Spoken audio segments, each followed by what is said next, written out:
যখন সবগুলা friend circle থাকে, একটা বোতল যখন নিয়ে আসা হয়, তখন সবাই দুই একটা মানে ঢোক যদি গেলে একজন কি গিলবে না, বসে থাকবে তাকায় তাকায় দেখবে? অনেক রাত বাইরে কাটায়, করে বাসা ফিরে, আবার ঘন্টার পর ঘন্টা দরজা বন্ধ করে এই বয়ফ্রেন্ডদের সাথে গল্প গুজব করে। বলেন আপু, এইসব কি করে সহ্য করা যায়? খাবারের সাথে বিষ মিশায় আমাদের যদি মেরে ফেলে তাহলে কি হবে? সেটা তার বন্ধু বান্ধব নিয়ে চলাফেরা করছে, মেলামেশা করছে, সেটা বর্তমান যুগের সাথে খাপ খাইয়ে তো ঠিকই করছে। তুমি অ্যালকোহল খাও? এটা মাঝে মাঝে দেখা গেছে ফ্রেন্ডদের সাথে যখন যাওয়া পড়ে তখন আর কি। এটাও স্বাভাবিক। হ্যাঁ, আমার জেনারেশনের অনেক মানে আমার ফ্রেন্ড সার্কেলরা তো খাইতেছে, তো আমি খাইলে সমস্যা কি? তোমার মেয়ে যে একদল বয়ফ্রেন্ড নিয়ে ঘোরাঘুরি পাড়াপাড়ি করতো, বেশি রাত করে বাসায় ফিরতো, নেশা করতো, মদকে মুড়ির মতো ব্যবহার করতো, এসব তুমি জানো না? না, আমি প্রশ্রয় দিয়েছি তার মানে এই না যে করবে সে ঘন্টার পর ঘন্টা ছেলে বন্ধুদের নিয়ে সময় কাটাবে। আমি চাই না যে লাইফস্টাইল চেঞ্জ করতে, দরকার বয়ফ্রেন্ড চেঞ্জ করব, তাই বলে এই ফ্রেন্ড সার্কেল চেঞ্জ করার কোনো প্রশ্নই আসে না। আচ্ছা আম্মু, বিষয়টা এমন দাঁড়াইতেছে না যে তুমি নিজে মিষ্টি খাইতেছো, ঠিক আছে, খুব ভালো, মিষ্টির স্বাদ খুব ভালো, কিন্তু অন্য যখন মিষ্টি খাইতে চাইতেছে না তখন মিষ্টি ভালো না। এ যখন চলে যাবে তোমাকে লাথি দিয়ে, হ্যাঁ, যখন এই সম্পদটা তুমি হারায় ফেলবে তখন কিন্তু তুমি বেওয়ারিশের মতো রাস্তায় রাস্তায় কেঁদে ফিরবা।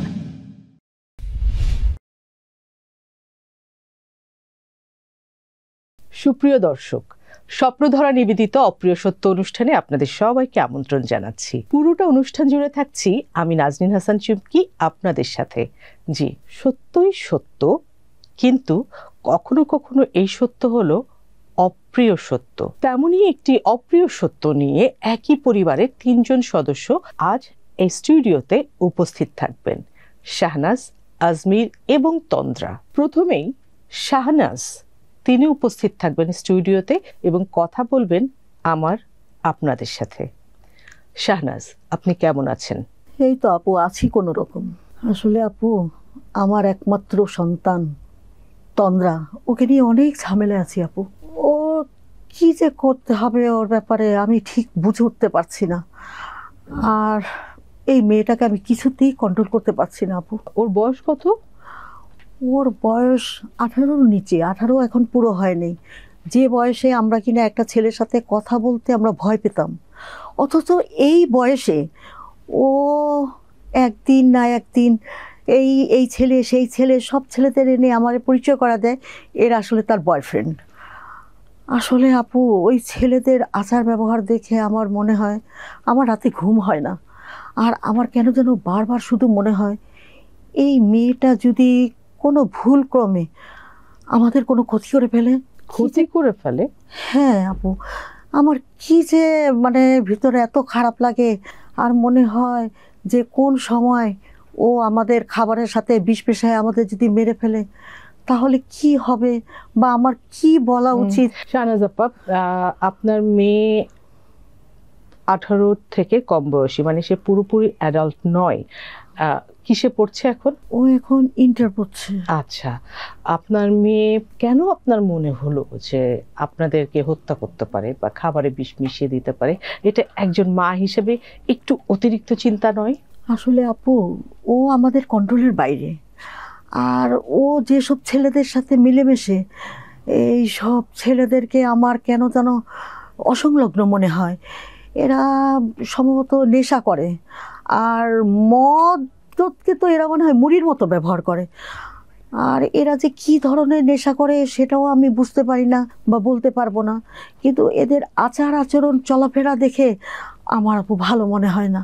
তার মানে আপনি আপনার নিজের সন্তানকে নিয়ে যেমন শঙ্কিত, ঠিক তেমনি সন্তানকে নিয়ে আতঙ্কিত, এবং আতঙ্কিত আপনাদের নিজেদেরকে নিয়েও।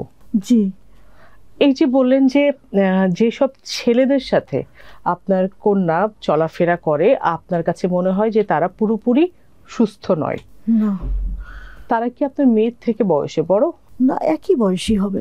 একই বয়সের, অথচ তারা ড্রিঙ্ক করে? হ্যাঁ। আর সাথে আপনার মেয়েও? হ্যাঁ, এত অল্প বয়সে মানে এরা এত অধপতনের দিকে চলে গেছে বলার মতো না। আর আপু, এই রাত বিরাত করে বাড়িতে ফিরে অনেক রাত বাইরে কাটায়, ড্রিঙ্কস করে বাসায় ফিরে, আবার ঘন্টার পর ঘন্টা দরজা বন্ধ করে এই বয়ফ্রেন্ডদের সাথে গল্পগুজব করে। বলেন আপু, এসব কি করে সহ্য করা যায়? আমি মা হয়ে আমার কি করা উচিত আমি ঠিক বুঝতে পারছি না। বয়ফ্রেন্ডের সাথে দরজা বন্ধ করে কথা বলে, কিন্তু এক একদিন এক একজন। হ্যাঁ, আবার ক্লাবে যায়, ডিস্কো করে, বিভিন্ন পার্টি করে। এসব বললে সে আমার কোনো কথা শুনতে রাজি না।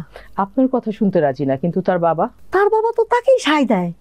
তার বাবা আমার কথা শোনে না, তার বাবা মেয়ের সাপোর্ট করে। আমি বুঝতে পারছি না তার বাবা কেন মেয়ের এই অসঙ্গত কারণগুলোতে সায় দেয়। আমার মনে হয় এই ওর বাবারও কোনো দোষ আছে। হ্যাঁ, কারণ একটা গাছের গোড়া যদি পচা থাকে সেই গাছে ফল কখনোই ভালো হয় না আপু। আপনি একটু স্থির হন। একজন মা হিসেবে আপনার এই অস্থিরতাটা খুবই স্বাভাবিক। আসলে এখন আপনার হাজবেন্ডের নিয়ে আপনি যেটা বলছেন সেটাও আসলে আমি আবারও আপনার তন্দ্রার ব্যাপারে আমি ফিরে যাই। ও তো দরজা বন্ধ করে ওর বন্ধুদের সাথেই থাকে, আড্ডা দেয় বা গল্প করে, গল্প করে। ঠিক আছে, কিন্তু আমি একটা পয়েন্ট মাথা থেকে বেরই করতে পারছি না, সেটা হলো যে এই যে আপনার মধ্যে মৃত্যুর আশঙ্কা বা হত্যা করতে পারে এই আশঙ্কাটা কেন তৈরি হলো? কারণ আপু, যারা নেশা করে তারা কিন্তু মানুষের মধ্যে থাকে না। আমার মেয়েকে এবং তার যে ফ্রেন্ড সার্কেল, এই চক্রটাকে আমার কেন যেন মানুষ বলে মনে হয় না। মানে মানুষের আচার আচরণ ব্যবহার তাদের মধ্যে দেখি না আমি।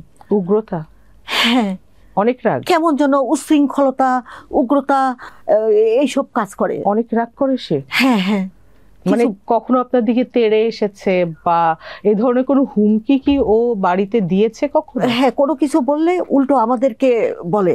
আপু, অসম্ভব বলে কিছুই নেই, সবই সম্ভব। আর এর আগে কি এসব ঘটনা ঘটেনি? এই যে একটা ভদ্র ফ্যামিলিতে একটা মাসুম বাচ্চা তার ফ্যামিলির সকল সদস্যকে মেরে ফেলে, এমন ঘটনাও ঘটেছে। আপু, এটা অ্যাক্সিডেন্ট? আমার মনে হয় যে হ্যাঁ, কখনো কখনো কিছু অ্যাক্সিডেন্ট এবং সত্য, এই অপ্রিয় সত্যের মতনই ওটিও একটি সত্য ঘটনা, যে ঘটনাটা আমাদেরকে আসলে ভীত সন্ত্রস্ত করে তোলে। কিন্তু নিজের সন্তানের প্রতি তো আস্থা রাখতে হবে আপা। কিন্তু ও তো এই নেশা টেশার সাথে জড়িত হয়ে গেছে। তারপর আমার মনে হয় ও এই মদ বাদ দিয়েও ও কোনো ড্রাগসের প্রতি আসক্তি আছে মনে হয়। এটা আপনার কেন মনে হলো? কারণ ওকে ওর ব্যবহার আচরণ আমার কাছে সুবিধাজনক মনে হয় না। পড়াশোনাটা করে কখন সে? শুধু পড়াশোনা করার সময় পায় না, শুধু এসব নিয়েই থাকে। মা হিসেবে আপনি যেমন উদ্বিগ্ন, বাবাকে আপনি বলেননি কখনো সন্তানের পড়াশোনাটা তো সব থেকে বেশি জরুরি? আমি ওর বাবাকে বলি, ওর বাবা আমার কথা শোনে না। ও মেয়েরই সাপোর্ট করে সব সময়, মেয়েকে সায় দেয়। এর জন্য মেয়েটা আরো বেশি বার বেড়েছে। পরিবারে আপনারা 3 জনই সদস্য, জি আপু। অথচ 3 ভুবনে বসবাস করছেন আপনারা। আপনি, আপনার হাজবেন্ড, আপনারা সেই প্রতিষ্ঠিত সমাজের 2 জন মানুষ যাদের সন্তান তন্দ্রা। তো এই প্রতিষ্ঠিত সমাজে মানে আপনারা যদি সমস্যায় পড়েন তাহলে সাধারণ মানুষেরা কি করবে? ওই যে আপু, বাংলা একটা কথা প্রচলিত আছে না, যে আমরা স্বভাবজাত। আমরা আসলে দাঁত থাকতে মর্যাদা বুঝি না, দাঁতের মর্যাদা না বুঝেই তো এই সমস্যা। এই যে আমার মেয়েটা বিপথে চলে যাচ্ছে, এখন সময় থাকতে আমরা যদি চোখ বন্ধ করে থাকি, এটা না বুঝি, তাহলে তো সময় শেষ হয়ে যাবে। তাহলে আমার মেয়েটাকে আমি কি করে আমি ভালো করে তুলতে পারবো, আমি তো এটা বুঝতে পারছি না আপু। আপা, আপনি শিক্ষিত, আমি যতটুকু জানি। আপনার হাজবেন্ডও শিক্ষিত, তিনি একজন প্রতিষ্ঠিত ব্যক্তি বাংলাদেশের। এখন আপনারা 2 জন শিক্ষিত মানুষ, আপনারা আপনাদের এই সন্তানকে নিয়ে তো কাউন্সেলিং এর ব্যবস্থা করতে পারেন। আপনারা কি তাকে কোনো ডাক্তারের কাছে নিয়ে গিয়েছিলেন কখনো? হ্যাঁ আপু, আমার ফ্যামিলিতে ডাক্তার দেখিয়েছি, এমনকি ফ্যামিলির বাইরেও ডাক্তার দেখিয়েছি। বিদেশে নিয়ে গিয়ে ওকে ডাক্তার দেখিয়েছি, কিন্তু কোনো কাউন্সেলিং পাচ্ছি না, আসলে রেজাল্ট 0। এই ক্ষেত্রে আরো একটা ব্যাপার কিন্তু আপা আছে, সেটা হলো যে আপনারা যেটা করেছেন সেটা একদম ঠিকঠাক। তারপরেও কি মনে হয়নি কখনো যে ওর মধ্যে কোনো প্রাপ্তির আশা আছে অথবা ভীষণ অপ্রাপ্তি আছে? অথবা এমন কোনো একটা গ্যাপ, যেই গ্যাপটা মানে ও আপনাদের সাথে শেয়ার করতে পারছে না বা আপনারা পূরণ করতে পারছেন না, সেটা কি জানার চেষ্টা করেছেন কখনো? না আপু, আসলে আমরা সেটাই জানার চেষ্টা করিনি, বা ও বলেনি কোনো দিন আমাদের কাছে। আসলে আমরা এদিক থেকে মনে হয় ব্যর্থ হয়ে গেছি। না না না, বাবা মা কখনো ব্যর্থ হয় না, বাবা মা তাদের সর্বোচ্চটা দিয়েই চেষ্টা করে। আপা, আপনি আজ এসেছেন এখানে, আমরা তো আসলে কোনো সমাধান দিতে পারি না, তবে সাহায্য করতে পারি। আপনি বলছিলেন যে ওনার বাবা মানে তন্দ্রার বাবা মেয়েকে প্রশ্রয় দিয়ে থাকে, সেই প্রশ্রয়ের লেভেলটা কেমন কি একটু জানতে পারি? কারণ আমরা এরপরে বাবার সাথে কথা বলবো, মানে আজমির সাহেবের সাথে, ওনার সাথে কথা বলবো। সেই ক্ষেত্রে আপনার কাছ থেকে একটু জেনে নিতে চাই। ওর বাবার কাছে মেয়ে আসলে কোনো প্রবলেমই দেখতে পায় না। আমার মনে হয় মেয়ের একার না, ওর বাবারও কাউন্সিলিং দরকার, কারণ ওই গাছের গোড়াতেই সব সমস্যা।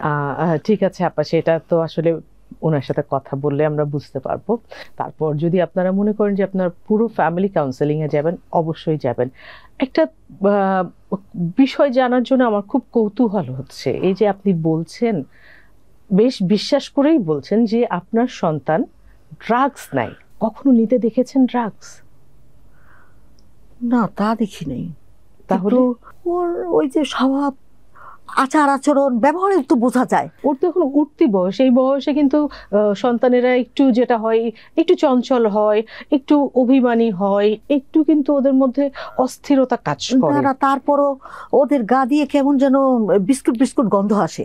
আর আমি জিজ্ঞাসা করেছিলাম যে এই গন্ধটা কেন আসে, বলে ওর বন্ধুরা বলে যে ওরা নাকি সেন্ট ইউজ করে, কিন্তু আমার মেয়ে তো সেন্ট পারফিউম এগুলো কোনো কিছু ইউজ করে না, কারণ ওর অ্যালার্জি আছে।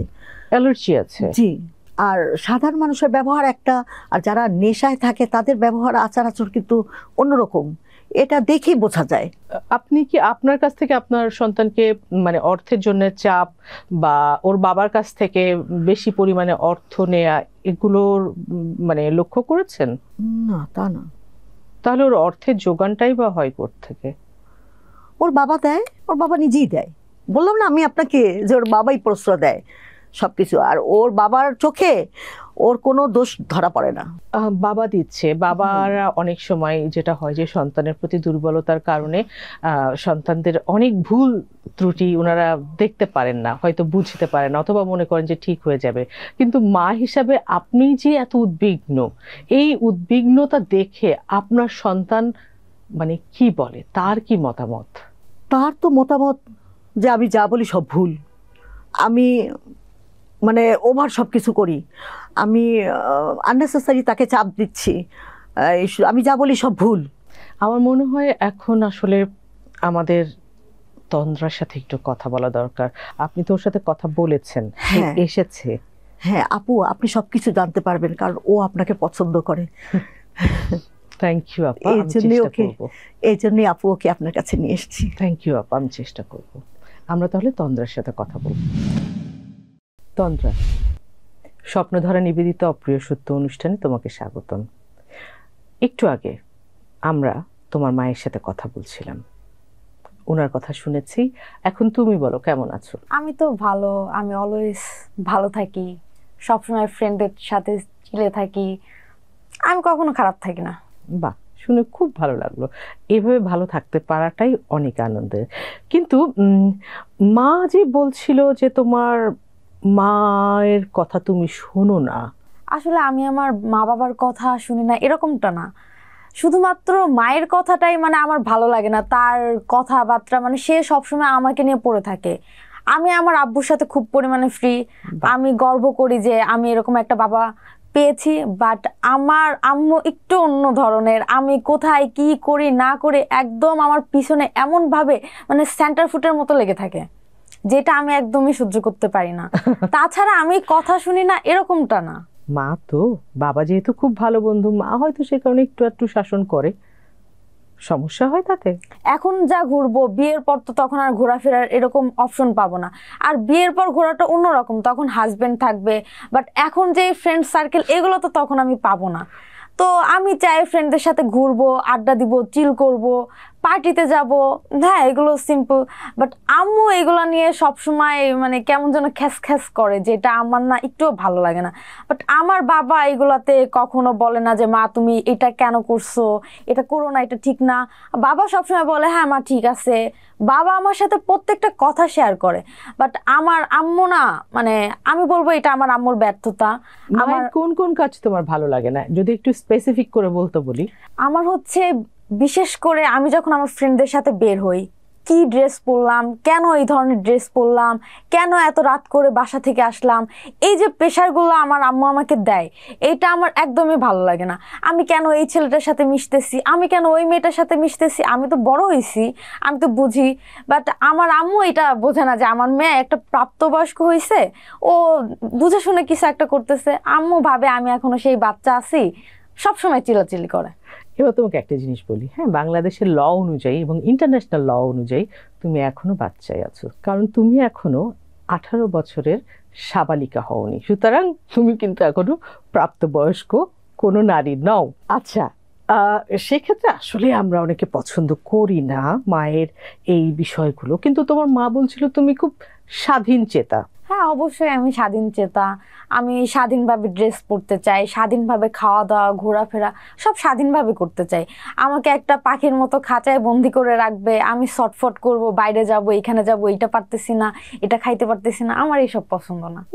মাকে বললে তো মা তোমার পছন্দ, যেই খাবারটা পছন্দ সেটাই করে দিবে, কিন্তু মা আর কি বলে যেটা তোমার আসলে মনে হয় যে তোমার স্বাধীনতাতে মা খুব হস্তক্ষেপ করছে? আমার আম্মু সবকিছুতেই, শুধু খাবার কেন সব দিক থেকে, এই তুমি পার্টিতে যাইতে পারবা না, নিজে পার্টিতে গেলে কোনো সমস্যা হয় না, বাট আমি পার্টিতে গেলে আম্মু এইভাবে দেখার কি আছে, আমি এই জিনিসটা বুঝি না। আমার আম্মু চায় না আমি পার্টিতে যাই, কোনো ছেলেদের সাথে কোনো সার্কেলে আমি মেলামেশা করি, এই আর কি, যেগুলো আম্মু একদমই চায় না, বাট আমি এগুলো খুব করে চাই। আর আমার কিন্তু এখনো পার্টির বয়স হয়নি বাবা। আম্মু যেতে পারে কিন্তু তুমি যেতে পারো না, আর গেলেও সেখানে আসলে বাচ্চারা যেভাবে, অন্য বাচ্চারা যেভাবে থাকে, আমার মনে হয় তোমারও সেভাবেই থাকা উচিত। আমি তোমার স্বাধীনতায় হস্তক্ষেপ করছি না, কিন্তু বলছি একটু ভেবে দেখো তোমার বয়সী অন্যরা কি করে। কেন আমার বয়সী আমি যাদের সাথে যাই তারা তো আমার বয়সী থাকে, তাই না?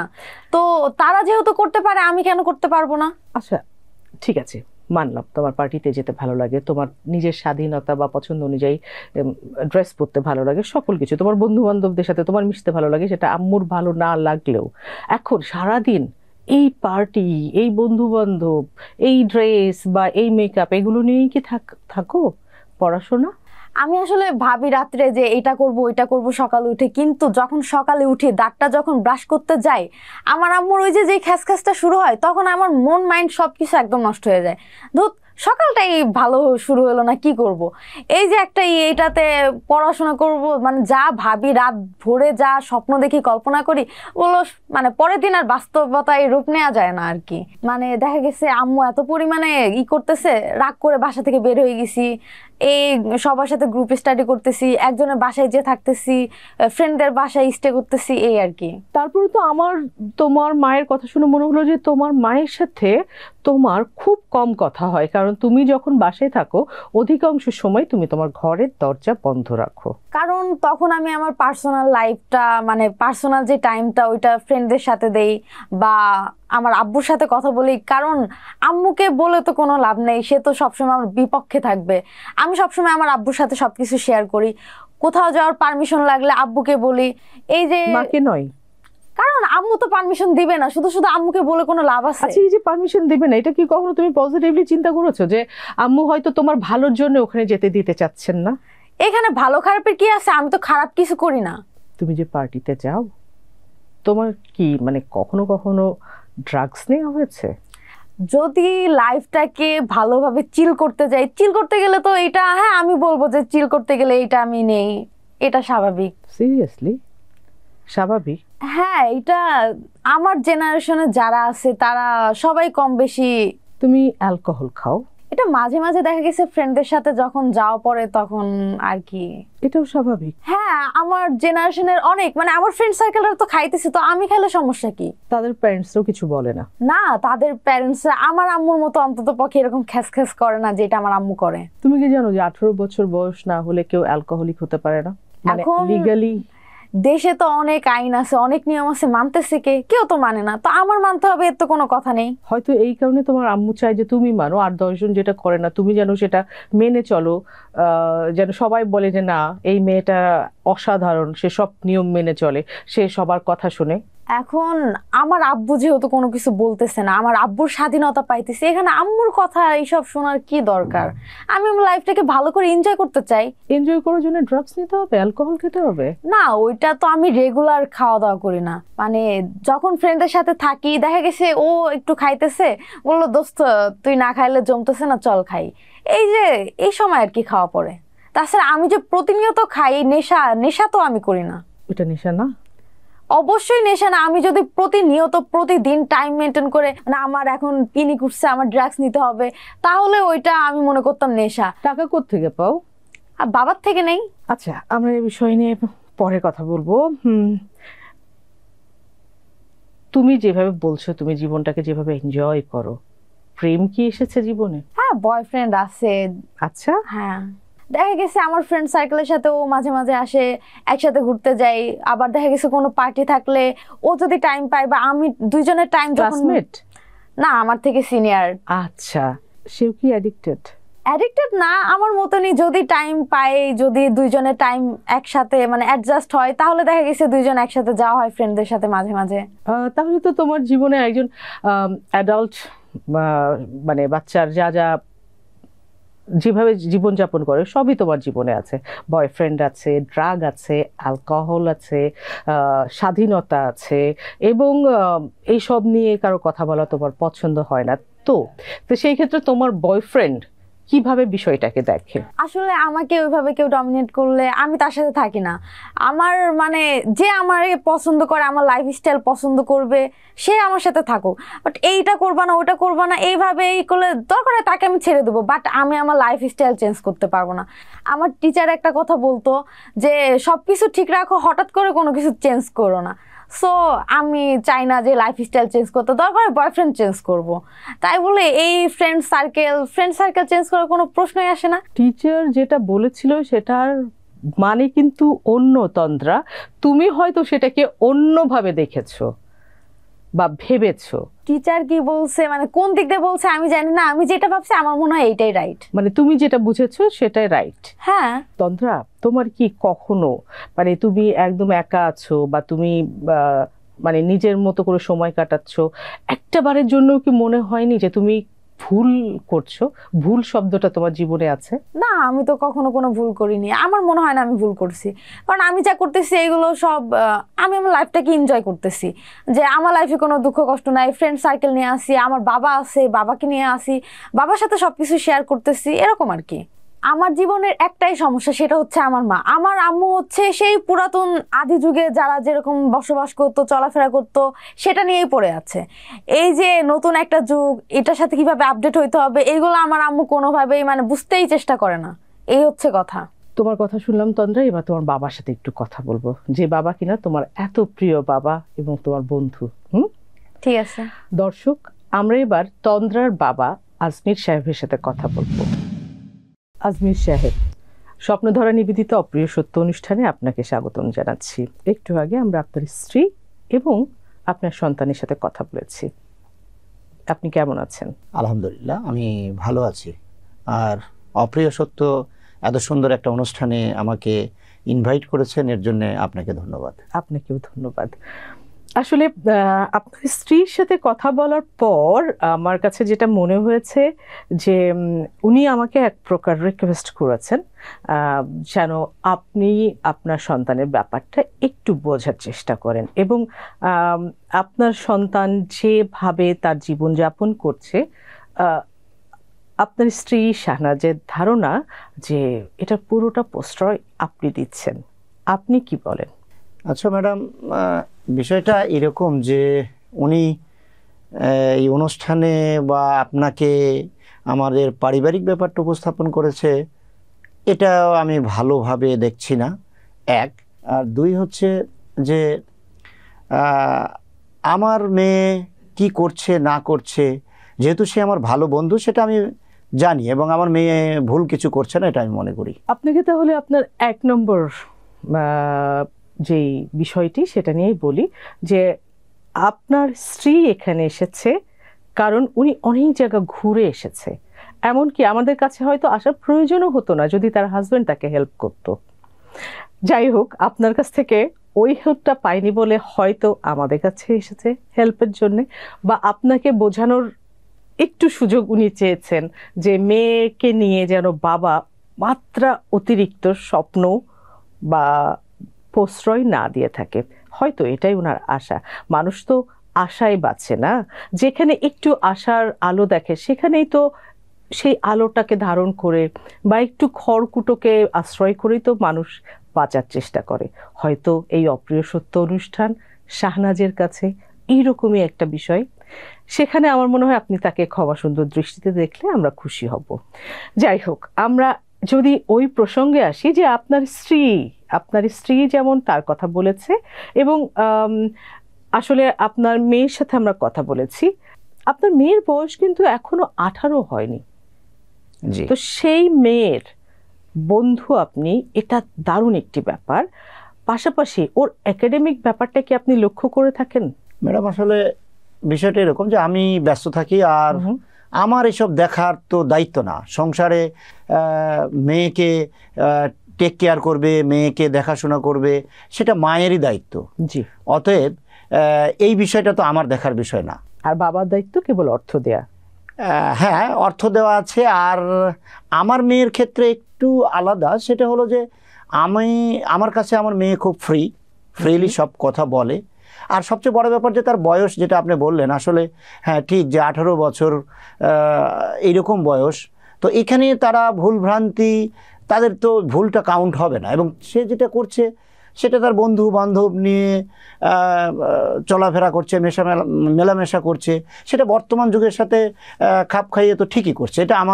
এটা আমার থিঙ্কিং। কিন্তু আপনি যেটা বলছেন আমার স্ত্রী বাঁচার জন্য খড়কুটা বা একটা আশ্রয় বা একটা চাই, এটা ঠিক আছে, কিন্তু উনি এটা আমার স্ত্রী, আমিও তো একটু বুঝি, উনি একটু ওভার থিঙ্কিং করে, এটা আমার ধারণা। ওনার ওভার থিঙ্কিং থেকেই এই ধরনের সন্দেহজনক অ্যাটিটিউড তার মধ্যে থেকে প্রতিফলিত হচ্ছে, এটা আমার ধারণা। আপনি সকালে কখন বের হন বাসা থেকে? আমি সকালে অফিস টাইমের আগে 9টার আগে বের হয়ে যাই। আচ্ছা। আর দুপুরে কি বাসায় লাঞ্চ করতে আসেন? না, তাহলে সন্ধ্যায় আপনি কি? সন্ধ্যার পরে আসতে হয় আর কি। তাও রাত আনুমানিক কখন আপনি ব্যাক করেন? তা রাত 8টা 9টা। আচ্ছা, তো সেই ক্ষেত্রে সকাল 9টাতে আপনি বের হচ্ছেন, রাত 9টায় আসছেন, এবং একটি পরিবারে আপনি শুধু অর্থ দিয়ে নিজের এই দাবির জায়গার কথা বলছেন। আর পুরো সময়টা একটা মা যে তার সন্তানকে বড় করছে, তাকে নিয়ে উদ্বিগ্ন হচ্ছে, তাকে নিয়ে দুশ্চিন্তা করছে, আপনি কি মনে করেন এটা ওভার থিঙ্কিং? কারণ পুরোটাই তো মাকেই সহ্য করতে হচ্ছে। ঠিক আছে, ওভার থিঙ্কিংটা আমি ওই জায়গাতে বলতে চাচ্ছি যে তার মা তাকে সন্দেহের দৃষ্টিতে দেখে যখন, এটা তো ওভার শিওর হতে হবে। বিকজ সে যখন তার মা যখন বলছে যে ড্রিঙ্কস করে বা বন্ধু বান্ধবের সঙ্গে ঘরের দরজা বন্ধ করে কি জানি করে, এই যে কি জানি করে এবং ড্রিঙ্কস করে, তো ড্রিঙ্কস করলে তো সেটা আগে শিওর হতে হবে, সেটা আগে দেখতে হবে, সেটা ফলো করতে হবে। তারপরে যদি ওটা দেখে শুনে তারপরে বলে, তাহলে এটা আমি ওভার থিঙ্কিং বলছি না। কিন্তু আমি ওভার থিঙ্কিং ওই জায়গাতেই বলছি যে না দেখে সন্দেহ করা, এটা তো পরিস্থিতিটা বা সিচুয়েশনটা আরও খারাপ করবে। এবং আমার মেয়ের যে বয়স, সে তো অন্যদিকে জিদ করে অন্যদিকে ডাইভার্ট হয়ে যেতে পারে, একটা অ্যাক্সিডেন্ট ঘটাতে পারে। ভীষণ সত্য। আমি ওই জায়গাতে আমার স্ত্রীর ওভার থিঙ্কিং এর কথাটা বলছি। ভীষণ সত্য। দুঃখজনক হলেও সত্য, আপনার স্ত্রী যেটি সন্দেহ করে বলে, আজ আপনার সন্তান নিজে এসে সেটা নিজে মুখে বলেছে। এটা তো হওয়ার কথা না, এটা বলার কথা না। কারণ আমি যতটুক আমার এই সময়ের ব্যস্ততার মাঝেও যতটুক ফলো আপ করেছি বা তার কথা যতটুক শুনেছি, তো আমার মনে হয় যে সে এটা বলার কথা না যে সে এটা করে বা ডাইভার্ট হয়ে যাচ্ছে, এটা আমার কাছে মনে হয়। সে অবলীলাই বলেছে, কারণ এটা তার কাছে খুবই স্বাভাবিক, এবং একটি শব্দ সে ব্যবহার করেছে, সেটা হলো চিল। এটা হলো তার লাইফের একটা চিলিং ব্যাপার। যাই হোক, সেটা হয়তো বন্ধু হিসেবে আপনি আমার থেকে আরো ভালো জানেন, কারণ আপনি বারবার দাবি করছেন যে আপনি আপনার সন্তানের খুব ভালো বন্ধু, এবং আপনার সন্তানও সেটা দাবি করেছে। অথচ দেখেন, সন্তান ঘরে তার বয়ফ্রেন্ড নিয়ে দরজা বন্ধ করছে, সে বলছে আপনি জানছেন না, আর বলছেন স্ত্রী সন্দেহ করছে। সন্তান বলছে হ্যাঁ সে ড্রিঙ্ক করে, আপনি বলছেন যে না এটা করার কথা না। আবার আপনার সন্তান বলছে যে হ্যাঁ ড্রাগস নেওয়াটা আমার লাইফের চিলিং এর একটা পার্ট, আপনি বলছেন যে না এটা হওয়ার কথা না। এমন কি বন্ধু হলেন আজমির সাহেব আপনি আপনার সন্তানের, যে এগুলোর কিছুই আপনি জানেন না?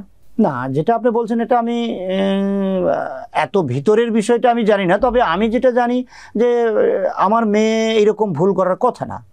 যে হ্যাঁ সে হয়তো ড্রিঙ্কসের কথা বলছে, আমি জানি যে আমার মেয়ে হয়তো স্মোকিং করতে পারে, তো স্মোকিং এই বয়সে এটা হতেই পারে। বন্ধুবান্ধব নিয়ে ঘরের মধ্যে দরজা বন্ধ করে সময় কাটাচ্ছে, সেটা তার এই বয়সে বন্ধু এরকম হতেই পারে যে আমার আজকে এটা ভালো লাগলো, আমি কালকে আরেকজনকে ভালো লাগলো, এটা হতেই পারে। এটা তো আমি বা বর্তমান অবস্থায় দোষের কিছু দেখছি না। একদম দোষের কিছু নেই। ঘর বন্ধ করে যদি মেয়ে পড়াশোনা করে তার বন্ধুদের সাথে, তাহলে তো দোষের কিছুই নেই। কিন্তু একটা মেয়ে যখন, আমি আপনার থেকে বয়সে ছোট, বুঝিও কম, একটা মেয়ে যখন ঘন ঘন তার প্রেমিক পরিবর্তন করবে, তখন কিন্তু তার পুরুষের প্রতি এক ধরনের নেগেটিভ ধারণা জন্মাতেই পারে। আমি জানি না, আমার থেকে আপনি ভালো জানতে পারবেন। তবে আপনার কি মনে হয় সামগ্রিক ব্যাপারটা চিন্তা করে আপনার স্ত্রী কেন আজ এই অপ্রিয় সত্য অনুষ্ঠানে? এটা তো আমি এখন পর্যন্ত জানি যে ওভার থিঙ্কিং থেকেই এটা হয়েছে, যে সে একটু বেশি চিন্তা করে। তবে হ্যাঁ আমি এখানে অ্যাপ্রিসিয়েট করি, চিন্তা করা ভালো, কিন্তু সন্দেহ করা তো খারাপ। এবং একজন টিনেজার মেয়েকে সন্দেহ করা, এটা তো ভালোর দিকে আসবে না, অবশ্যই না, এটা খারাপের দিকে যাবে। এই ক্ষেত্রে একদম একমত পোষণ করি। তবে টিনেজার মেয়ে বলেই হয়তো তার মা একটু বেশি দুশ্চিন্তাগ্রস্ত। হ্যাঁ ম্যাডাম, আসলে দেখেন ওভার থিঙ্কিংটা এই জায়গাতেও কাজ করছে। যে দেখেন আমার সন্তানের যে বিষয়টা, এটা নিতান্তই আমাদের পারিবারিক একটা বিষয়। যদি আমার স্ত্রীর মাথায় যদি ওভার থিঙ্কিং এবং সাইকোলজিক্যাল প্রবলেম না হতো, তাহলে এই অপ্রিয় সত্য এই অনুষ্ঠানে এটা উপস্থাপন করতো না, বিকজ এটা টোটালি আমাদের পারিবারিক বিষয়। আপনার এই পারিবারিক বিষয়টি কিন্তু সামাজিক বিষয়ও বটে। জি আপা, সামাজিক বিষয় ঠিক আছে, কিন্তু আমার এই বিষয়টা নিতান্তই আমার একেবারে ব্যক্তিগত পারিবারিক বিষয়। এটা তো সামাজিকভাবে আপনি আনতে পারেন না, এক। আর দুই হচ্ছে যে এটা আমার পরিবারের জ্বালা, এটা কেন সমাজের জ্বালা হবে, সামাজিক জ্বালা হবে, এটাতে আমি একমত না। একটি পরিবারের কয়েকজন সদস্য, পাশাপাশি আরেকটি পরিবারের কয়েকজন সদস্য, এভাবেই গড়ে ওঠা পরিবারগুলো নিয়ে তৈরি হয় সমাজ, এবং এভাবেই এই সমাজ থেকে একটি রাষ্ট্রের জন্ম হয়। আমরা কেউই কিন্তু শুধু পরিবার বলে পাশ কাটিয়ে যেতে পারি না। এটি সামাজিক এবং বৃহত্তর ভাবে যদি ভাবতে যাই রাষ্ট্রীয় সমস্যা। সুতরাং আপনার সন্তান আজকে যে বাংলাদেশের নাগরিক, সে এখনো 18 বছরের নাগরিক হয়নি, সেই সন্তানকে নিয়ে আপনি শুধু শুধু পরিবার বলতে পারেন না। আজমির সাহেব একটু ভেবে দেখুন, আপনি একজন বয়স্ক মানে অ্যাডাল্ট নাগরিক এই বাংলাদেশের, একজন তন্দ্রার আজ যদি কোনো ভুলের কারণে সে বিপথে যায়, তাহলে ভবিষ্যতে এরকম অসংখ্য তন্দ্রাও কিন্তু বিপথে যাবে। এই রাষ্ট্র কিন্তু সুনাগরিক হারাবে। একজন সুচিন্তিত নাগরিক হিসেবে আপনি যদি আপনার সন্তানকে মানবিক এবং সুচিন্তিতভাবে বড় করতে পারেন, আমরা একজন ভালো নাগরিক পাবো। তাহলে দায় তো আপনি এড়িয়ে যেতে পারেন না, তাই না? না ঠিক আছে, আমি দায় এড়াতে পারি না, কিন্তু এখানে আমার স্ত্রীর ভূমিকায় বেশি থাকা দরকার। এই সন্তানকে আপনি যেভাবে দিক নির্দেশনামূলক কথা বললেন, সেই দিক নির্দেশনায় যদি বড় করতে চাই, তাহলে স্ত্রীর ভূমিকাই বেশি থাকা দরকার। অবশ্যই স্ত্রীর ভূমিকা যেমন থাকবে, তেমন আমি মনে করি একজন মানুষ হিসেবে পিতার ভূমিকাও খুবই গুরুত্বপূর্ণ। কারণ আপনার সন্তান যখন আপনাকে বন্ধু বলে, একজন শাসন করছেন আর একজন বন্ধু হিসাবে তাকে বিপদ থেকে সুপথে ফিরিয়ে আনবে, এটাই তো আশা করা স্বাভাবিক, নয় কি? বেটার আমার মনে হয় আপনারা 3 জন এখন মুখোমুখি বসুন, হয়তো কোথাও এক জায়গায় আপনার ভুল থাকতেও পারে আজমির সাহেব, সেটি আছে কিনা আপনি একটু দেখুন, তাহলে আমার মনে হয় যে আপনাদের পরিবারটি সুন্দরভাবে গুছিয়ে নেওয়া সম্ভব। আমি আপনাদের তিনজনকে এখন একত্রে বসাবো। দর্শক, কেন শাহনাজ তার পারিবারিক বিষয় নিয়ে অপ্রিয় সত্য অনুষ্ঠানে এসেছেন, এই বিষয় নিয়ে আজমির সাহেবের ক্ষোভ থাকতেই পারে, কিন্তু কখনো কখনো আমরা কেউ জানি না, হয়তো এই অপ্রিয় সত্য অনুষ্ঠানের মাধ্যমেই তাদের ভুল ভাঙতে পারে, তাদের কোনো একটি খুঁত যেটি পরিবারকে ধ্বংস করে দিচ্ছে, সন্তানকে বিপথে নিচ্ছে, সেটিও হয়তো বের হয়ে আসতে পারে। আর তাই তো অনেক অপ্রিয় সত্য নিয়ে অনেক মানুষ, অনেকেই আসেন এই স্টুডিওতে। যাই হোক, আমাদের কাজ সকলে সুখে থাকবে, শান্তিতে থাকবে, ভালো থাকবে, আর তাই শেষ চেষ্টাটা আমরা করব তন্দ্রা এবং শাহনাজকে আজমির সাহেবের মুখোমুখি বসিয়ে দিয়ে। আপনাদের সবাইকে স্বপ্নধরা নিবেদিত অপ্রিয় সত্য অনুষ্ঠানে স্বাগতম। শাহনাজ, আপনার সাথে আমার কথা শুরু হয়েছিল, এবার আপনাকে দিয়ে আবার শুরু করছি। আপনার কন্যা এবং স্বামী দুজনেই কেন যেন একটি কথায় বারবার বলেছেন, সেটা হলো যে আপনি হয়তো একটু বেশি দুশ্চিন্তাগ্রস্ত এবং সন্দেহবাতিকগ্রস্ত। আসলে আপা, আমার সব কিছুই ব্যর্থ হলো। আমি ভেবেছিলাম আমার মেয়েটা আমাকে রেসপেক্ট করবে, কিন্তু না, তার হলো না। হ্যাঁ, হবে কেন? তুমি এই আমাদের পারিবারিক বিষয়টা, একান্ত পারিবারিক বিষয়, তোমার এখানে এসে বলার কি দরকার? এটা তো আমরা নিজেরা বসে বাসায় বসে তো করতে পারতাম, না করে কি তুমি এই যে তুমি সন্দেহ করো, তার প্রমাণ এই একটা।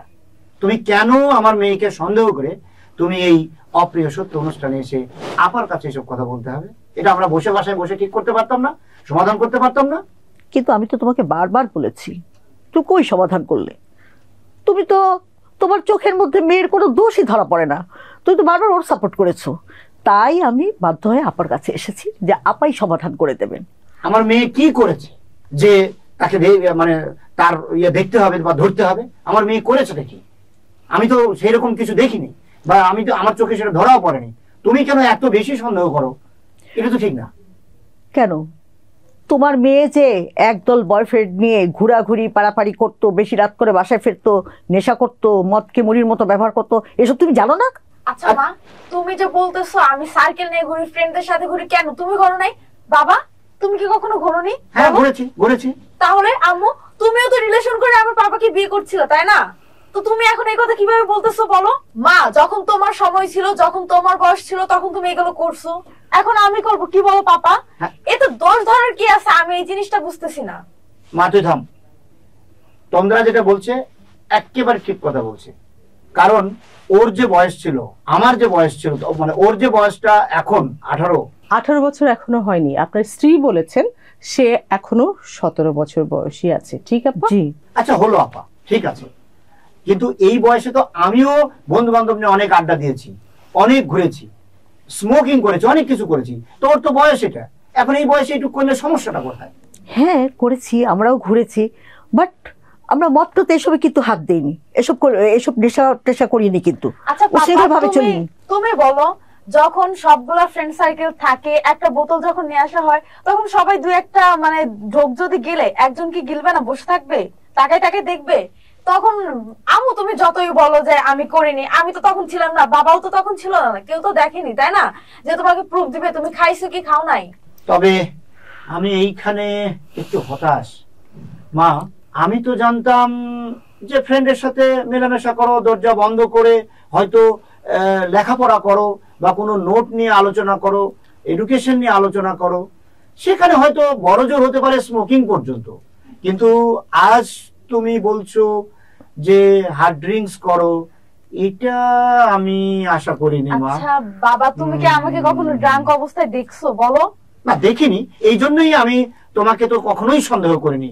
আমি তোমার মাকেই ক্লেম করে গেছি সব সময়, কারণ আমি জানি যে আমার মেয়ে, আমি যেহেতু তার অনেক ভালো বন্ধু, তুমিও আমার ভালো বন্ধু। আমি একটু থামাতে চাই যে রাতে কদিন, মানে সপ্তাহে কদিন আপনার মেয়ের সাথে রাতে আপনার কথা হয়? না, আমার ফিরতে রাত হয়, হয়তো 10টা 11টা বেজে যায়, তখন এসে ফ্রেশ হয়ে আসলে আর কথা বলার মতো সময় হয়তো হয় না। আচ্ছা, তুমি নিশ্চয়ই সকালবেলা কখনো অ্যালকোহল পান করোনি? না। Continue please. জি, আপনারা কথা বলছিলেন। আসলে এটা আমি তো এইভাবে কখনো দেখি নাই। তো আচ্ছা, সেটা আমরা বাসায় বসে এটা সমাধান করতে পারতাম। আচ্ছা বাবা, তুমি একটা জিনিস আমাকে বোঝাও, তোমরা 5টা ফ্রেন্ড গেছো, যাওয়ার পরে ওইখানে একটা ভালো একটা এনজয় পার্টি হইতেছে, তো এমন সময় কেউ একজন বললো যে চলো আমরা এই জিনিসটা খাই, টেস্ট করি। সবাই যখন খাবে তখন তোমারও কি মন বলবে না যে আমি একটু টেস্ট করে দেখি? আচ্ছা তুমি বলো বাবা, ওইখানে সবাই যখন খাবে তখন তুমি যদি না খাও সবাই কি ভাববে? সেটা কি বার্গার বাবা? না, বার্গার তো বলিনি। আচ্ছা, কোন ধরনের ড্রাগ? ওই পাসপোর্ট বা স্যার, মানে এই টাইপের, আমরা বেশি মানে গভীরে না, মানে হালকা পাতলা। আরে ও কি করে বলবে? ও তো মাঝে মাঝে রাতেই আসতো না, ও জানবে কি করে? আমি না সে কাছে থেকে সবকিছু দেখি। আচ্ছা ভালো কথা, তো যখন তুমি দেখেছো তখন আমাকে বলতে পারো নাই? তোমাকে কিভাবে বলবো? তুমি কি থাকতে? তোমাকে তো আমি পেতাম না, পরে যখন বলতাম তুমি তো আমার কথা বিশ্বাসই করো না। আশ্চর্য, একটা সেনসিটিভ বিষয়, এখানে একটা সন্তানের ভবিষ্যতের বিষয়। তুমি দেখলা, তুমি আমাকে, আমি শুনতে না চাইলে তোমাকে জোর করে বলা উচিত ছিল, এটা তোমার ডিউটি ছিল, মা হিসেবে তোমার দায়িত্ব ছিল, তুমি সেটা করো নাই। আমি এটা অ্যাকসেপ্ট করি না। আমি বারবার বলতে চেয়েছি, তুমি আমার কথা শোনো নাই। তুমি ওই মেয়েকে প্রশ্রয় দিয়েছো সব সময়, তোমার কারণে এই মেয়েটা আজকে বিগড়ে গেছে। না, আমি প্রশ্রয় দিয়েছি তার মানে এই না যে সে হার্ড ড্রিঙ্কস করবে, সে ঘন্টার পর ঘন্টা ছেলে বন্ধুদের নিয়ে সময় কাটাবে, ড্রিঙ্কস করবে এখানে। আমার ধারণা ছিল যে বড় জোর স্মোকিং পর্যন্ত যাবে, কিন্তু দেখছি সেটা ওভার করে চলে গেছে। তার এত বড় একটা সেনসিটিভ বিষয় তুমি একেবারে নাকে তুলে দিয়ে বসে থাকলে, তুমি এই অনুষ্ঠানে এসে বলতে পারলে, ওই মুহূর্তে আমাকে বলতে পারো নাই? এটা তোমার দায়িত্ব ছিল। ভাই স্মোকিংও কিন্তু আসলে প্রোহিবিটেড, মানে আপনি সেটা জানেন, কিন্তু আপনি বারবারই আশা করছেন যে আপনার মেয়ে বড় জোর স্মোক করতে পারে। এটা কি আপনি একজন মানে সচেতন বাবা হিসেবে আপনি কি চান যে আপনার মেয়ে স্মোক করুক? না, এটা আমি চাই না, কিন্তু আপা এটা হলো বয়সের কারণে আমি বলছি। তাহলে সেই বিষয়েও তো আপনার উচিত ছিল আপনার মেয়েকে শাসন করা। আমি মনে করেছি যে এই বয়সে আমরাও ছোটবেলায় চুরি করে স্মোকিং করেছি, কিন্তু হয়তো ওই পর্যন্তই লিমিটেশন। হ্যাঁ, সেটা তো আপনিও তো ঠিক কাজ করেননি। প্রত্যেকটা জিনিসের কুফল আছে, সন্তানের কাছে কুফলগুলো তুলে ধরুন। না, এটা কি বলেছেন, কিন্তু এটা আপনি বলছেন, কিন্তু এটা আমার স্ত্রীর দায়িত্ব তো ছিল, আমাকে ধরিয়ে দেওয়া, আমাকে বলা, আমার সাথে আলোচনা করা, বিষয়টাকে প্রোটেকশন দেওয়া, এইসব তার দায়িত্ব ছিল, তার গুরু দায়িত্ব ছিল মা হিসেবে, সেটা করে নাই। মায়ের কি এইসব দায়িত্ব নাকি? মায়ের তো দায়িত্ব সবসময় আমার পিছনে থাকা। আচ্ছা বাবা তুমিই বলো, আমি যে পার্টিতে যাবো না, আমি বাসায় থাকলে একটু শান্তিতে থাকতে পারি? আম্মু তো সবসময় খ্যাস করে, আমি কিভাবে বাসায় থাকবো? আম্মুর জন্যই আমার সবসময় মন চায় আমি ফ্রেন্ডদের সাথে থাকলে ভালো থাকবো, ওদের সাথে একটু ঘুরি, ওদের সাথে একটু পার্টি করে আসি। আর আম্মু যেভাবে বলতেছে, কেন আম্মু বিয়ের আগে পার্টি করে নাই? আম্মু এমন ভাবে বলতেছে মানে সে পার্টি করলে খুব ভালো ছিল, সাধুর মতো পার্টি করছে, আর আমরা পার্টি করলে ড্রিঙ্কস করে। আম্মু এটা বুঝাইতে চাইতেছে। হ্যাঁ ঠিক আছে, তুমি যেটা বলেছো সেটা ঠিক আছে, কারণ তোমার আম্মুর এটা একটা বড় প্রবলেম, এটা তার মানসিক প্রবলেম, যে সন্তান এই যে অবস্থা আছে সেটা সঙ্গে সঙ্গে আমাকে না বলে শুধু পাহারাদারের মতো ধরবে আর তোমাকে ক্লেম করবে। কিন্তু আমার সাথে আলোচনা করলে তো বিষয়টা আমি সমাধান করতে পারতাম, কিন্তু আমাকে না বলে তোমাকে পাহারা দিচ্ছে। এই দেখো, তোমার পাহারার কারণে আমার সাথে উইদাউট ডিসকাশন ওকে পাহারা দিয়েছে, ও ভুল বুঝে সে ছেলেদের সাথে চলে গেছে, ড্রিঙ্কস করছে, কত কি করছে। তাহলে এর জন্য দায়ী কে? এর জন্য দায়ী তুমি না? হ্যাঁ, এখন তো তুমি আর তোমার মেয়ে দুজন মিলে আমাকেই দোষারোপ করবে আর আমাকে অপমান করার প্ল্যান করেছো, তাই না? আরে আমার তো সব কথাই খারাপ, আমি আজীবন খারাপ ছিলাম, খারাপ আছি, খারাপ থাকবো। এই যে দেখো, তুমি যে কাজটা করেছো, তুমি কি আমার মেয়ে খেলার বয়সই এখনো শেষ হয়নি, তাকে তুমি পাহারাদার হয়ে গেছো, পাহারাদার হয়ে গেলে ক্লেম করেছো, তাকে এইরকম একটা অনুষ্ঠানে জনতা মঞ্চে হাজির করেছো, করে এখন সবাইকে জানিয়ে দিচ্ছ যে তুমি মা হিসেবে বিশাল দায়িত্ব পালন করেছো। এটা কি তোমার দায়িত্ব ছিল? আমার মেয়ে যার কারণে, তোমার এই সন্দেহের কারণে, তার বয়স অল্প হওয়ার কারণে, সে কিন্তু বুঝে নাই, তার বয়সের কারণে কিন্তু এখন দেখো সে তার বন্ধু বান্ধবের সাথে আড্ডা দিচ্ছে, হার্ড ড্রিঙ্কসে চলে গেছে। এই অবস্থাতেই তো মেয়েরা এই বয়সে সুইসাইডাল ইয়েগুলো বেছে নেয়, সুইসাইড করে। তাহলে আমার মেয়ে যদি বড় রকম একটা অ্যাক্সিডেন্ট করতো এখান থেকে, তাহলে এর জন্য দায়ী কে? আমি? এর জন্য দায়ী তুমি? হ্যাঁ, এখন তো শব্দ আমারই, আমাকেই শব্দ দোষারোপ করবে। আমার তো মনে হয় তোমাদের ডাক্তার দেখানো উচিত, দুইজনকে সাইকোলজিক্যাল ট্রিটমেন্ট নেওয়া উচিত। নো, পুরা রং কথা বলছো তুমি। আমাদের সাইকোলজিক্যাল প্রবলেম না, আমাদের সাইকিয়াট্রিস্টের কাছে যেতে হবে না, যেতে হবে তোমার। আচ্ছা আম্মু, বিষয়টা এমন দাঁড়াইতেছে না যে তুমি নিজে মিষ্টি খাইতেছো, ঠিক আছে, খুব ভালো, মিষ্টির স্বাদ খুব ভালো, কিন্তু অন্য যখন মিষ্টি খাইতে চাইতেছে না তখন মিষ্টি ভালো না, তখন তার মিষ্টিতে ডায়াবেটিস হবে, এরকম হইতেছে না বলো তো? আচ্ছা, তুমি তোমার জীবনে ডিসিশন নিবা, তুমি কিভাবে ভালো থাকবা, কিভাবে খুশি থাকবা, আমি কি আমার খুশি মতো চলতে পারবো না নাকি? তোমার আমার খুশি দেখলে তোমার কি সমস্যা আমি তো বুঝি না। আমার খুশি দেখলেই তোমার মানে মেজাজটা গরম হয়ে যায়, আমি ভালো থাকি, এটা তুমি চাও না তোমার মেয়ে হিসাবে? না তন্দ্রা, তুমি থামো। এটা তুমি তোমার আম্মুর সাথে যে আচরণটা এই মুহূর্তে করলে, এটাও আমি অ্যাপ্রিসিয়েট করি না। কারণ তুমি সীমা লঙ্ঘন করে গেছো, সেটা আমি এই অপ্রিয় সত্য অনুষ্ঠানে এসে আমি জানতে পারলাম। আমি এখানে না আসলে তো জানতেও পারতাম না। তুমি যেটা করেছো সেটা লিমিট ক্রস করে গেছো, এবং এইভাবেই তুমি তোমার ভবিষ্যৎটাকে নষ্ট করে দিচ্ছ। এটাকে আমি অ্যাপ্রিসিয়েট করি না। এই কথাটাই আমি তোমাকে বারবার বুঝাতে চেয়েছিলাম। দেখেছো এখন এ যখন চলে যাবে তোমাকে লাথি দিয়ে, হ্যাঁ, যখন এই সম্পদটা তুমি হারায় ফেলবে তখন কিন্তু তুমি বেওয়ারিশের মতো রাস্তায় রাস্তায় কেঁদে ফিরবা। এই জন্য বলছি এখনো বয়স কম আছে, এখনো তুমি এটাকে আগলাও। আচ্ছা ঠিক আছে, বিষয়টা আমি জানলাম, বুঝলাম। আমরা বাসায় গিয়ে এটার সমাধান করব। চলো আমরা বাসায় যাই, বাসায় গিয়ে এটা আমরা সবাই বসে এটার একটা সমাধান করব। তাহলে আপনি ভুল বুঝতে পারছেন? জি আপা, আমি আমি ভুল কিছুটা হলেও বুঝতে পারছি। আসলে শাসন করা বা ব্লেম করার মধ্যে মানে সকল সমাধান নেই আপা। আপনারও উচিত ওকে একটু সুন্দর করে বুঝিয়ে বলা। হয়তো শুনতে চাইবে না, একবার দুবার তিনবার চারবার এবার শুনতেও পারে। আর বন্ধু, আমার এটা খুব ভালো লেগেছে যে আপনি বারবার বলছেন আপনি আপনার সন্তানের বন্ধু। আসলে বন্ধু হয়ে অনেক সমস্যার সমাধান করা যায় আপা। আমার মনে হয় আপনাদের সমস্যা আপনারা নিজেরাই ঠিক করে নিতে পারবেন। আর তন্দ্রা, তোমার বাবা অনেক সুনাম আছে, তুমি একটি ভালো ফ্যামিলির মেয়ে, একটি ভদ্র পরিবারের মেয়ে। তোমার ভদ্রতা কখনো সীমা লঙ্ঘন করো না বাবা। তোমার জীবন এখানেই শেষ নয়। বাবা মায়ের যে বয়স, সেই বয়সের কাছে যেতে যেতে তোমার অনেক সময় লাগবে। আশা করি তোমার বাবা এবং মা তোমাকে সেই সমস্যার সমাধান করে দিবেন এবং তোমার পথটা দেখিয়ে দেবেন। আমি আসলেই আপনার এই অনুষ্ঠানে না আসলে এত ভিতরের বিষয়টা আমি জানতাম না, আমার অনেক কিছু অজানা ছিল। আর মা, আমি তোমাকে বন্ধু ভাবতাম, এবং বন্ধু মানে কি বেস্ট ফ্রেন্ড মনে করতাম আমি। কিন্তু আজ এসে আমি দেখলাম যে তুমি অনেক কিছুই আমাকে বলো নাই, এবং যে বিষয়গুলো বলো নাই সেটাই তোমার জীবনের অধঃপতনের মূল কারণ হয়ে যাবে। তো এখন বিষয়টা আসলে আমি মানে এত লজ্জিত হলাম তোমার কারণে, এটা আসলে আমি নিতে পারছি না। যাই হোক, ভুল মানুষ মাত্রই হয়। তো আমরা বিষয়টা বাসায় গিয়ে সমাধান করব।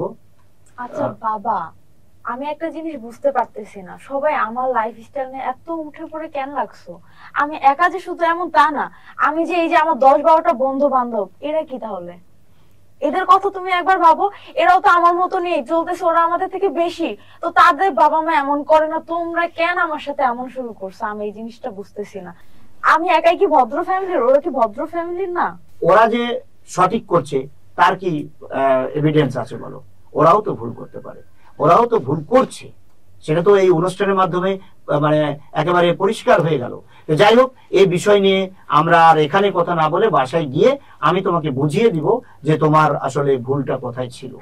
অতএব এখানে আর কথা না, চলো আমরা বাসায় গিয়ে সমাধান করতে পারবো। আপনার কাছে একটা রিকোয়েস্ট ভাই, মেয়ের বন্ধু হবেন, পাশাপাশি মেয়েকে শাসনও করবেন প্লিজ।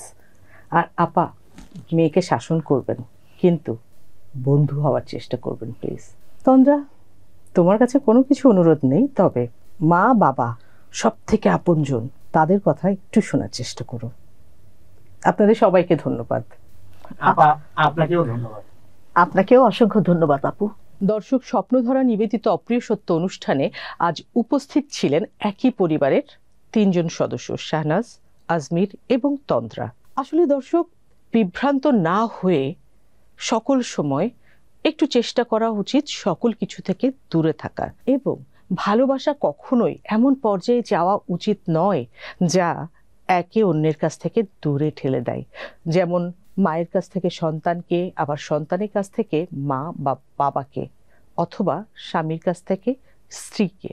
যেমনই হোক না কেন, ভালোবাসাটা সেই পর্যায়ে রাখা উচিত যেখানে থাকবে শুধুই ভালোবাসা এবং দায়িত্ববোধ। সুতরাং দর্শক সাবধান। আজ এখানেই শেষ করছি অপ্রিয় সত্য অনুষ্ঠান। আগামী অনুষ্ঠানে আবারও আমি নাজনীন হাসান চুমকি থাকব আপনাদের সাথে। তবে হ্যাঁ, একটা বিষয় বলে রাখা ভালো, এই অপ্রিয় সত্য অনুষ্ঠানে প্রত্যেকটি ঘটনা সত্য, কিন্তু প্রত্যেকটি চরিত্র কাল্পনিক। সকলের সুস্থতা এবং সুন্দর জীবন কামনা করে আজ শেষ করছি।